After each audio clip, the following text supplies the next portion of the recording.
Yang saya dengan Dian Permatasari, saya akan membahas mengenai teori perkembangan moral Kohlberg dan juga tingkatan mana yang paling banyak dipakai pebisnis pada saat ini.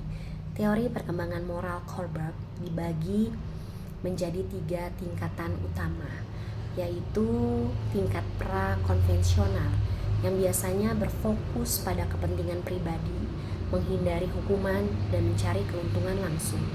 Pebisnis yang beroperasi di tingkat ini biasanya hanya peduli pada profit jangka pendek, bahkan jika harus melanggar aturan ataupun etika. Lalu di tingkat konvensional, fokus pada kepatuhan terhadap aturan, norma sosial, dan menjaga reputasi. Pebisnis di tingkat ini cenderung mengikuti hukum, standar industri, dan praktik bisnis yang diterima secara umum. Mereka peduli pada citra perusahaan dan bagaimana masyarakat menilai mereka. Lalu yang ketiga, tingkat pasca konvensional. Fokus pada prinsip moral universal, keadilan, dan tanggung jawab sosial. Pebisnis di tingkat ini biasanya mengedepankan etika, keberlanjutan, dan tanggung jawab sosial perusahaan, meskipun kadang harus mengorbankan keuntungan jangka pendek. Dan mayoritas pebisnis saat ini beroperasi pada tingkat konvensional.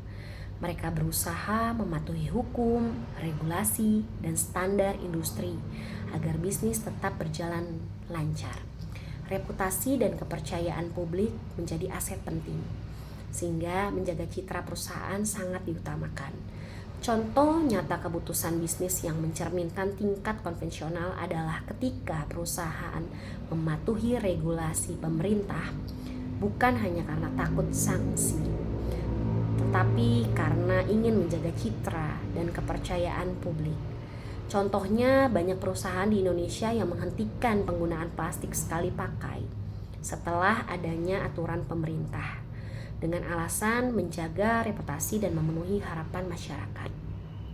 Manajer dan karyawan beralih ke level moral yang lebih tinggi itu sangat mungkin, karena hal ini terjadi ketika mereka mulai mempertimbangkan hak asasi manusia, prinsip etika universal, dan keberlanjutan jangka panjang.